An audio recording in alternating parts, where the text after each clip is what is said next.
आज के वीडियो में हम लोग आज के सेशन में गवर्नर जनरल और वायसराय ये तीनों टॉपिक के बारे में फुल डिटेल लेकर के हम आए हुए हैं। जो हमारे पास जितने भी देश में गवर्नर जनरल और वायसराय थे, इनका कब से कब तक इनका कार्यकाल था और उसके कार्यकाल में क्या क्या उपलब्धि थी, पूरा डिटेल था। एक जगह कलेक्शन है, आप लोग इसमें देखिएगा, सारा चीज़ को राइट डाउन करते हुए पढ़िएगा। यहाँ से क्वेश्चन हर एग्जाम में आता है, बीबीआई होता है, खासकर तो आरआरबी में जो रेलवे है, यही आरआरबी में रेलवे में बहुत ज़्यादा ही फॉर्म यहाँ से आता है इनका। तो सबसे पहले टॉपिक पर हम चलते हैं सर, स्टार्ट करते हैं देर न करते हुए। अगर चैनल पर नए होंगे तो सब्सक्राइब करना ना भूलें। चलिए, जैसे सबसे पहला टॉपिक जो हम लोग गवर्नर जनरल था वो कौन थे, तो वारेन हेस्टिंग था। सबसे पहले कौन थे, वारेन हेस्टिंग। ये कब आए थे, कब से कब तक थे इनका कार्यकाल था, 1773 से 1785 तक। कब से था, 1773 से 1785 तक। ये बंगाल के प्रथम गवर्नर जनरल के रूप में ये जाने जाते थे। तो कौन थे बंगाल के प्रथम गवर्नर, हम तो शुरू हेडिंग ही बता दिए थे। तो प्रथम गवर्नर जनरल थे वारेन हेस्टिंग, 1773 से 1785। इनके शासनकाल में क्या क्या नीति हुई थी, तो देखिए रेगुलेटिंग एक्ट जो पारित हुआ था बाबू 1773 ईस्वी में, वो इसी के काल में हुआ था। 1773 में रेगुलेटिंग एक्ट पारित हुआ था। अब घेरे की नीति यानी कि रिंग फेंस नीति का संबंध भी वारेन हेस्टिंग से ही है। कलकत्ता सुप्रीम कोर्ट का स्थापना भी वारेन हेस्टिंग द्वारा कराया गया था। और प्रथम आलम मराठा युद्ध 1775 से 82 तक, द्वितीय आलम मैसूर युद्ध 1780 से 84 तक, और सालाबाई संधि जो है, सालाबाई की संधि वो 1782 ईस्वी तक जो है, 1782 ईस्वी में हुआ था। भारत में न्यायिक सेवा का जनक भी इन्हीं को बोला जाता है। तो यहाँ से क्वेश्चन आपको सबसे बेसी इंपॉर्टेंट क्वेश्चन जो है सर यहाँ से है कि भारत में न्यायिक सेवा का जनक किसे बोला जाता है, तो वारेन हेस्टिंग को बोला जाता है। कलकत्ता सुप्रीम कोर्ट का स्थापना किसने किया था, तो कलकत्ता हाई कोर्ट की स्थापना जो है वारेन हेस्टिंग के समय में हुआ था। आगे नेक्स्ट दूसरा टॉपिक, इससे नेक्स्ट इनके बाद कौन थे कार्यकाल में थे, तो लॉर्ड कॉर्नवालिस के नाम सुने होंगे। ये 1786 से 1793 तक रहे थे हमारे, ठीक है। तो 1786 से 1773 तक ये थे हमारे पास। तो 86 तक यहाँ से 1786 से 93 तक रहे थे, जिसमें इसमें हुआ था तृतीय आलम मैसूर युद्ध हुआ था 1700।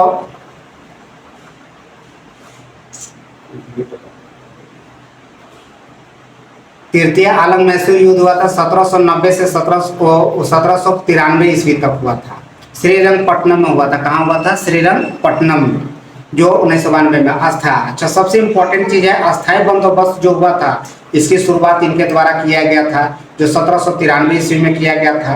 अब कॉर्नवालिस का जो मृत्यु हुआ था वो 1805 ईस्वी में हुआ था, जो गाजीपुर उत्तर प्रदेश में हुई थी, और वही उसकी कब्र स्थित है। तो यहाँ पर जो है सो इससे इम्पोर्टेंट क्वेश्चन एक और है सर कि लॉर्ड कॉर्नवालिस का जो है सो कब्र कहाँ पर है, तो गाजीपुर यूपी में है। उसी आगे नेक्स्ट पॉइंट में अगर देखते हैं तो भारत में सिविल सेवा एवं पुलिस सेवा का जनक है। तो भारत में पुलिस सेवा और सिविल सेवा का जनक किसे कहा जाता है, तो लॉर्ड कॉर्नवालिस को बोला जाता है। अगला टॉपिक पर आगे हम लोग चलेंगे। इनके बाद किनका कार्यकाल था बाबू, तो लॉर्ड वेलेस्ली था। कौन था, लॉर्ड वेलेस्ली था 1798 से 1805 ईस्वी में। ये लॉर्ड वेलेस्ली का इनके समय में क्या क्या हुआ था, तो देखिए सहायक संधि की शुरुआत, यानी कि कोई भी चीज हुआ था उस पर संधि यानी कि वार्तालाप के तहत समस्या का समाधान करना इनके तहत में शुरुआत किया गया था। जैसे हैदराबाद में 1793 और 1800 ईस्वी में, मैसूर में 1799 में, तंजौर में 1799 ईस्वी में, इस टाइप से यहाँ पे भोपाल में 1903 ईस्वी में, सिंधिया में 1804 ईस्वी में हुआ था। अच्छा, यहाँ पे हो गया सर चतुर्थ आलम मैसूर युद्ध जो हुआ था 1799 ईस्वी में। पता है फिर बसीना के सिंध होता है 1802 ईस्वी में। द्वितीय आलम मराठा युद्ध हुआ था 1803 से 1805 ईस्वी में। तो ये सबसे सब बेसी इम्पोर्टेंट है सर। कलकत्ता में फोर्ट विलियम कॉलेज की स्थापना किसके शासनकाल में किया गया था, ये वेरी वेरी इंपॉर्टेंट है, बीबीआई है। तो कलकत्ता में फोर्ट विलियम कॉलेज का स्थापना किसमें किया गया था, तो लॉर्ड वेलेस्ली के काल में हुआ था। किसमें हुआ था, लॉर्ड वेलेस्ली के काल में। इनके काल में सबसे इम्पोर्टेंट अगर कोई क्वेश्चन बनता है तो ये है कलकत्ता में फोर्ट विलियम कॉलेज की स्थापना। आगे चलते हैं, नेक्स्ट पॉइंट हम लोग देख पाते हैं लॉर्ड हेस्टिंग। तो लॉर्ड हेस्टिंग क्या है बाबू, तो इनके शासनकाल हुआ था 1813 से 1823 ईस्वी तक इनका हुआ था।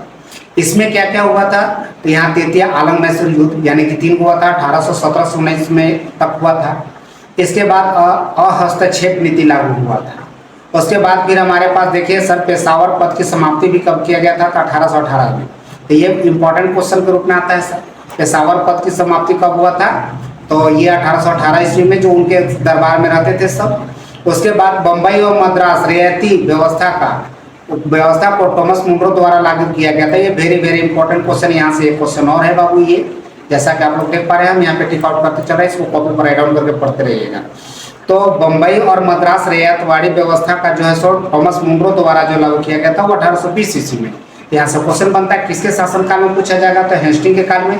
किसके द्वारा किया गया था, थॉमस मुनरो के द्वारा किया गया था। अगला नेक्स्ट अगर हम लोग चलते हैं सर, तो अगला देख लेते हैं किनका है, तो लॉर्ड विलियम बेंटिंक के बारे में, जो 1828 से 1835 ईस्वी तक हुआ था।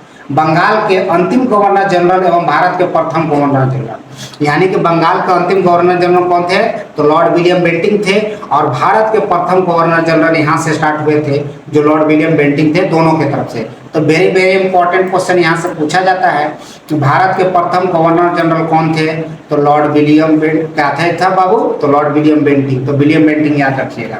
इसने सबसे पहले क्या किया था, द्वारा जो है सती प्रथा उन्मूलन किया था, यानी सती प्रथा पर सबसे पहले प्रतिबंध लगाए थे, यानी कि उन्मूलन मतलब बंद किए थे। तो इनके द्वारा किया गया था 1829 ईस्वी में। चार्टर्ड एक्ट द्वारा बंगाल गवर्नर जनरल को भारत का गवर्नर जनरल बनाया गया था। किसके द्वारा, तो भारत का, ये सब विशेष बहुत इंपॉर्टेंट टॉपिक है बाबू। 1833 ईस्वी में जो है सो बंगाल गवर्नर को भारत का गवर्नर बनाया गया था। भारत का पहला गवर्नर जनरल भी अगर पूछा जाएगा तो विलियम बेंटिंक हम लोग को याद रखना होगा। ये वेरी वेरी इंपॉर्टेंट क्वेश्चन शुरुआत में ही बता दिए थे, तो विलियम बेंटिंक है। और बेंटिंक ने कर्नवालिस स्कीम की सहायता से 1830 ईस्वी में ठगी प्रथा को भी समाप्त किया था। यानी ठगी प्रथा का समाप्त कब हुआ था, 1830 ईस्वी में।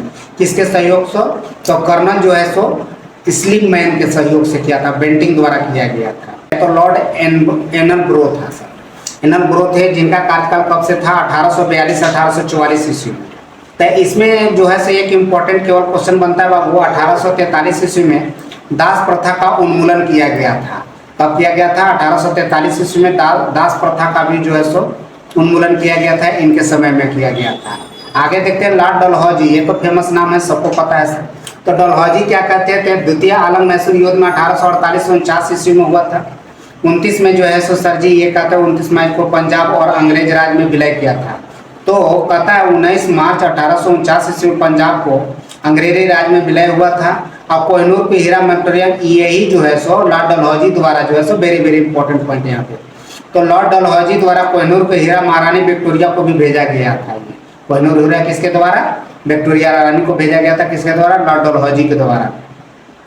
व्यापार सिद्धांत के अंतर्गत विलियम विलय क्लियर का राज हो गया। तो व्यापार के संदर्भ में कौन कौन राज का किसके साथ विलय हुआ था, उसके बारे में यहाँ पे डिटेल है, यहाँ पे अब हम तो देखिएगा। संतारा में 1848 ईस्वी में, जैतून संभल में हुआ था 1949 ईस्वी में, बाघट 1850 ईस्वी में, उदयपुर 1852 में, और झांसी 1853 ईस्वी में, नागपुर 1854 में, अवध जो है 1856 ईस्वी में। तो इसमें कुशासन का आरोप इसमें लगा था, जो कि विलय किया था बिजनेस के लेकर के, व्यापार करने के लिए। अच्छा, भारतीय रेलवे का जनक इन्हीं को बोला जाता है, किसको सर, डलहौजी को। ये प्रथम रेल लाइन बम्बई से थाने के बीच में 34 किलोमीटर। ये क्वेश्चन बहुत इंपॉर्टेंट है कि प्रथम रेल लाइन जो भारत में जो है सो जनक किसको बोला जाता है, लॉर्ड डलहौजी को। और सबसे पहला बार ट्रेन कहाँ चला था, मुंबई से थाने के बीच चला था। कितना किलोमीटर चला था बाबू, तो 34 किलोमीटर चला था। तो ये very very important topic point हो गया। अब ये कहता 1844 में कलकत्ता एवं रानीगंज के मध्य जो है सो दूसरा रेल का प्रचलन हुआ था 1854 ईस्वी में, कलकत्ता और रानीगंज के बीच के मध्य चला था। तो ये भी वेरी वेरी इंपॉर्टेंट है, क्योंकि फर्स्ट तो सबको याद है बाबू, तो ये चीज़ को आप लोग को ध्यान में रखना है। कलकत्ता एवं रानीगंज के बीच में जो है तो ये चला था। अब भारत में पहली बार PWD सार्वजनिक निर्माण विभाग की भी स्थापना होता है। PWD मतलब क्या हो गया, रोड से संबंधित जितने भी PWD है सर, इसका भी स्थापना लॉर्ड डलहौजी के काल में हुआ था। आगे हम लोग टॉपिक पर लेते हैं लॉर्ड कैनिंग के बारे में। तो लॉर्ड कैनिंग का कार्यकाल जो 1856 से 58 तक में हुआ था। ये अंतिम गवर्नर ये थे, भारत के अंतिम गवर्नर जनरल थे और प्रथम वायसराय। अब यहाँ से वायसराय का हो गया, प्रथम अंतिम गवर्नर जनरल कौन थे, लॉर्ड कैनिंग थे। और वायसराय कौन थे, तो प्रथम थे लॉर्ड कैनिंग। इसमें 1857 का प्रथा का संग्राम था। 1857 में कलकत्ता, मुंबई और मद्रास 3 नए विश्वविद्यालय, वेरी वेरी इंपॉर्टेंट। तो हमारे पास क्वेश्चन पूछा जाता है कलकत्ता, मुंबई और मद्रास 3 नए विश्वविद्यालय का स्थापना किसके काल में हुआ था? तो लॉर्ड कैनिंग के काल में हुआ था। और इसमें कहता था मुगल सम्राट के पद को समाप्त भी कर दिया गया था, जैसे मुगल सम्राट में जो तो पद था उसको समाप्त करने का काम किए थे। लॉर्ड मेयो के बारे में जानते हैं सर, 1869 से 1872 ईस्वी में। 1871 से पुरातात्विक सर्वेक्षण विभाग द्वारा बनाया गया था। 1865 ईस्वी में कलकत्ता, बम्बई, मद्रास उच्च न्यायालय की स्थापना, यानी कि वहाँ जो है सर पीछे जो है ये लॉर्ड कैनिंग के समय में जो है सो विश्वविद्यालय कलकत्ता, मुंबई, मद्रास विश्वविद्यालय का स्थापना किया गया था। और मेयो के काल में जो है सो कलकत्ता, मुंबई और मद्रास उच्च न्यायालय की स्थापना 1865 ईस्वी में। तो 1865 ईस्वी में उच्च न्यायालय की स्थापना किया गया था। ये सब वेरी वेरी पॉइंट है बाबू, जरूर नोट करके रखिएगा। भारत के प्रथम जनरल जो कौन थे? लॉर्ड मेयो के कार्यकाल में 1872 से ईस्वी में हुआ था। अब अगला टॉपिक में लेते हैं लॉर्ड लिटन लेते हैं सर।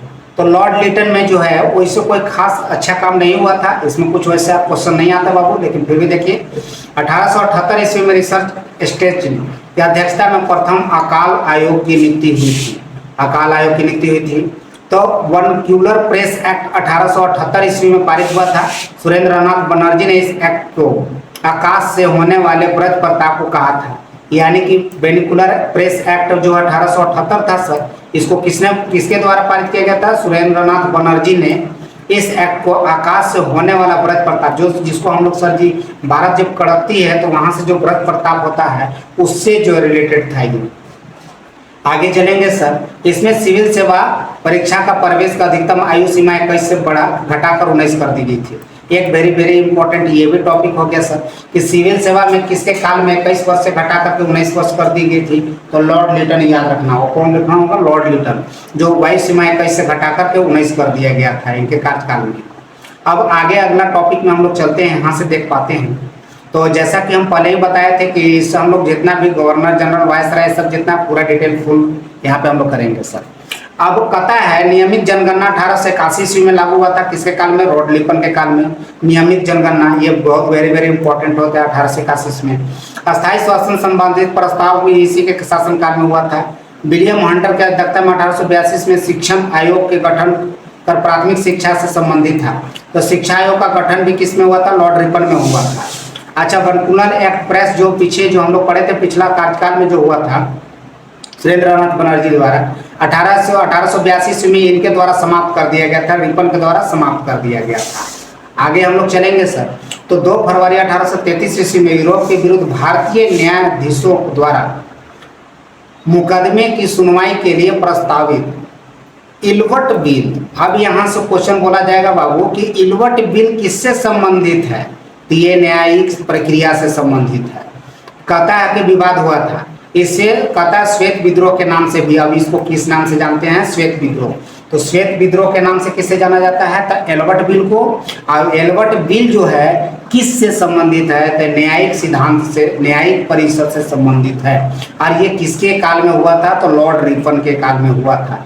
भैया ध्यान से समझिएगा, राइट डाउन करते चलिएगा, वीडियो को पॉज करके लिखते चलिएगा। आगे चलेंगे सर, लॉर्ड डफरिन चलेंगे जो 1884 से 1886 तक इनका कार्यकाल रहा था। और इसमें जो है सो राष्ट्रीय कांग्रेस का स्थापना इन्हीं के काल में हुआ था 1850 ईस्वी में। इसके द्वारा डॉक्टर A.O. ह्यूम, ये वेरी वेरी पॉइंट है सर, वेरी वेरी इंपॉर्टेंट है। तो सबसे पहले पूछा जाता है भारतीय राष्ट्रीय कांग्रेस का स्थापना कब हुआ था? तो 1850 ईस्वी में। किसके साथ, किसके द्वारा किया गया था? तो A.O. ह्यूम द्वारा किया गया था। किसके अध्यक्षता में हुआ था? तो डफरिन में हुआ था। आगे चलेंगे, यहाँ से इस टाइप से क्वेश्चन पूछता है बाबू। और इलाहाबाद विश्वविद्यालय की स्थापना भी इन्हीं से वेरी वेरी इंपॉर्टेंट। इलाहाबाद स्थापना कब हुआ था? 1887 ईस्वी में हुआ था। और किसके शासनकाल में हुआ था? तो लॉर्ड डफरिन के काल में। अगला अगर हम लोग टॉपिक लेते हैं तो लॉर्ड कर्जन के बारे में चलते हैं। तो लॉर्ड कर्जन क्या है? 1899 से 1905 ईस्वी तक। तो लॉर्ड कर्जन के कार्यकाल में गठित आयोग, तो इनके कार्यकाल में बहुत सारे आयोग का गठन हुआ था, जिसमें अकाल आयोग हुआ था सर 1900 ईस्वी में हुआ था। सिंचाई आयोग हो गया, देखिए अकाल आयोग हो गया, सिंचाई आयोग हो गया, रेलवे आयोग हो गया, पुलिस आयोग हो गया और विश्वविद्यालय आयोग हो गया। इसको डिनोट कर लीजिएगा 1902 ईस्वी में। तो 19 ईस्वी में काल आयोग, 1901 में सिंचाई आयोग, 1901 में रेलवे और 1902 में 2 हुआ था पुलिस आयोग और विश्वविद्यालय आयोग। तो हम लोग 1900 में क्या हुआ था? अकाल आयोग। किसकी अध्यक्षता में हुआ था? एंटोनियो मैकडोनाल्ड के एंटोनियो मैकडोनाल्ड के अध्यक्षता में अकाल आयोग का गठन किया गया था। सिंचाई आयोग का अध्यक्षता किसके काल में? कॉर्लिन अस्टॉक मनफ्रिक के काल में हुआ था। और रेलवे आयोग का तो टॉमस रॉबर्टसन के अध्यक्षता में रेलवे आयोग का, और पुलिस आयोग का एंड्रूस फ्रेजर के आयोग अध्यक्षता में हुआ था। और सर थॉमस रेले के नाम अध्यक्षता में हुआ था। विश्वविद्यालय आयोग का अध्यक्ष गठन हुआ था। अगला अगर हम लोग पॉइंट अगर देख पाते हैं तो लॉर्ड मिंटो द्वितीय हो गया। मिंटो द्वितीय के कार्यकाल कब? 1905 से 1910 ईस्वी तक। इसमें 1907 में कांग्रेस का अधिवेशन हुआ था, सूरत अधिवेशन। कहाँ हुआ था? सूरत में जो कांग्रेस का अधिवेशन हुआ था वो मिंटो के द्वारा शासनकाल में हुआ था। अब चलेंगे सर, तो मार्लो मिंटो सुधार के तहत पहली बार मुसलमानों के लिए पृथक मताधिकार तथा पृथक निर्वाचन क्षेत्र का भी स्थापना किया गया था मार्लो मिंटो की अध्यक्षता में। अगला अगर हम लोग टॉपिक लेते हैं तो लॉर्ड डलहौजी द्वितीय। तो लॉर्ड डलहौजी द्वितीय जो पहला में था सर, जिसमें काल में हम लोग जो है सर रेलवे वगैरह का ये जो हुआ था पीछे हम लोग पढ़े थे। अब द्वितीय जब इनका फिर कार्यकाल हुआ था 1910 से 1916 ईस्वी में, तो दिल्ली दरबार में बंगाल विभाजन रद्द करने की घोषणा की थी तथा राजधानी कलकत्ता से दिल्ली स्थानांतरण। तो वेरी इंपॉर्टेंट टॉपिक पॉइंट यहाँ पे है सर कि राजधानी कलकत्ता से दिल्ली करने की घोषणा किसने किया था? 1911 ईस्वी में किया गया था। तो लॉर्ड हार्डिंग द्वितीय द्वारा किया गया था। लॉर्ड हार्डिंग द्वितीय द्वारा किया गया था। कब? राजधानी कलकत्ता से दिल्ली की स्थापना करने के लिए। और 1912 ईस्वी में दिल्ली को भारत की राजधानी भी बना दिया गया था। कब घोषणा किया था? 1911 में। और 1912 में इसको जो है सो क्या कर दिया गया था? राजधानी बना दिया गया था। तो वेरी पॉइंट इंपॉर्टेंट है।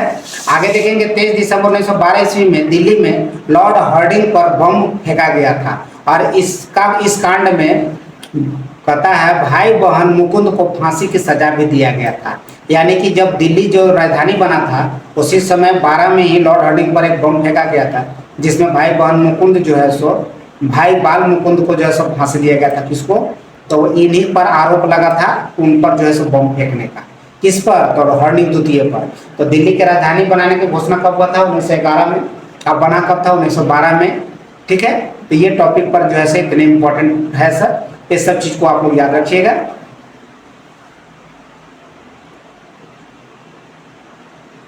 आगे अब हम लोग चलते हैं सर लॉर्ड चेम्सफोर्ड के बारे में। यहाँ पे अगला कार्यकाल 1916 से 1921 ईस्वी में। तो इनमें 1917 ईस्वी में सुदर्शन मार्लो मिंटो चेम्सफोर्ड की घोषणा के नाम से प्रसिद्ध थे। इसमें कोई कार्यकाल नहीं था बाबू। अब क्या लॉर्ड रीडिंग का था? 1921 से 1926 ईस्वी तक हुआ था। एकमात्र यहूदी वायसराय, अब पूछा जाएगा आपसे, एकमात्र यहूदी वायसराय अगर कौन थे तो लॉर्ड क्या था? रीडिंग था। इसमें कहता 1922 ईस्वी में सर्वप्रथम ICS की परीक्षा लंदन एवं इलाहाबाद में आयोजित। तो सबसे पहले ICS की परीक्षा शुरुआत करने वाली कौन थी? तो लॉर्ड रीडिंग थे सर। ये कब हुआ था? 1922 ईस्वी में हुआ था। और लोक सेवा आयोग की स्थापना भी इसी में हुआ था, जिसको हम लोग UPSC के नाम से जानते हैं सर, UPSC के नाम से। तो संघ लोक सेवा आयोग, यहाँ देखिए 1926 ईस्वी में लोक सेवा आयोग की स्थापना हुआ था, रीडिंग के काल में हुआ था। अब अगला देखते चलते हैं गवर्नर पर सर। तो हो गया इरविन। लॉर्ड कौन थे? इरविन। 1926 1931 तक इनका कार्यकाल था। रियासी संबंधित जितना भी 1927 ईस्वी में समिति का नियुक्ति हुआ था। और 3 फरवरी 1928 ईस्वी में साइमन कमीशन भारत, ये वेरी इंपॉर्टेंट क्वेश्चन हुआ था सर कि साइमन कमीशन भारत कब वापस आया था? तो 3 फरवरी 1928 ईस्वी में साइमन कमीशन पहुंचा था। किसके काल में पहुंचा था? तो लॉर्ड इरविन के काल में हमारे पास साइमन कमीशन भारत पहुंचा था। आगे चलेंगे 5 मार्च 1931 ईस्वी में गांधी इरविन समझौता भी हुआ था। 1931 ईस्वी में इन्हीं के कार्यकाल में क्या हुआ था? गांधी इरविन समझौता। तो यहाँ से हमारे पास 2 इंपॉर्टेंट टॉपिक मिला सर कि साइमन कमीशन भारत कब आया था? तो 1928 ईस्वी में आया था। और ये जो है सो गांधी इरविन समझौता कब हुआ था? तो 1931 ईस्वी में हुआ था। आगे चलेंगे सर तो लिंथगो के बारे में देखेंगे। अब 1936 से 1944 तक इनका था। तो ये पोस्ट डेटेड चेक के रूप में यहाँ साइमन कमीशन, यहाँ देखिए यहाँ सबसे वेरी इंपॉर्टेंट है। तो क्रिप्ट मिशन जो भारत आया था बाबू, इसको इन्होंने कहा था crypt mission, post dated cheque कहा था। 1942 ईस्वी में क्रिप्ट मिशन भारत आया था। गांधी जी ने इसको निर्णय को पोस्ट डेटेड चेक कहा था। यानी कि साइमन क्रिप्ट मिशन कब भारत आया था? तो 1942, वेरी इंपॉर्टेंट। और इसको किस नाम से? पोस्ट डेटिंग चेक कहा जाता था। और 8 अगस्त 1942 ईस्वी को भारत छोड़ो आंदोलन, अगस्त क्रांति का प्रारंभ भी इसी में हुआ था, जिसमें महात्मा गांधी द्वारा करो या मरो का नारा दिया गया था। तो कब? 1942 ईस्वी में दिया गया था। आगे देखते हैं लॉर्ड बेवेल जो 1944 से 1947। तो ये टॉपिक बहुत बढ़िया है बाबू। करो या मरो का नारा किसने दिया था? तो हमारे पास देखिए महात्मा गांधी द्वारा दिया गया था। अब भारत छोड़ो आंदोलन क्रांति का ये भारत छोड़ो आंदोलन अगस्त क्रांति का शुरुआत भी 1942 ईस्वी में हुआ था। आगे लॉर्ड बेवेल के बारे में जानते हैं तो 1944 से 1947 ईस्वी में इनमें क्या हुआ था बाबू, तो शिक्षा सुधार हेतु शिक्षा में सुधार के लिए एक सार्जेंट आयोग का गठन किया गया था जो 1944 ईस्वी में घोषित किया गया था। बेवेल आयोग 1945 ईस्वी में प्रस्तुत किया गया था। तो इसमें तो कोई ऐसा इंपॉर्टेंट टॉपिक नहीं बाबू। अब आते हैं इनमें मिलेंगे आपको लॉर्ड माउंटबेटन के बारे में मिलेंगे 1947-1948 ईस्वी में। लॉर्ड माउंटबेटन ब्रिटिश भारत के अंतिम governor general, very very important question. और ये कहता एवं वायसराय तथा स्वतंत्र भारत के प्रथम गवर्नर जनरल बने थे।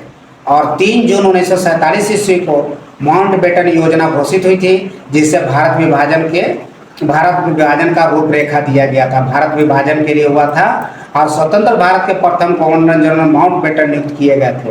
और स्वतंत्र भारत के गवर्नर जनरल कौन थे? माउंटबेटन थे। और उनके बाद इनका हुआ था क्या चीज सर? श्री राजगोपालचारी जो 1948 से 1950 ईस्वी के थे।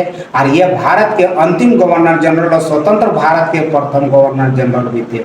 ये वेरी वेरी इंपॉर्टेंट क्वेश्चन है, वेरी वेरी इंपॉर्टेंट।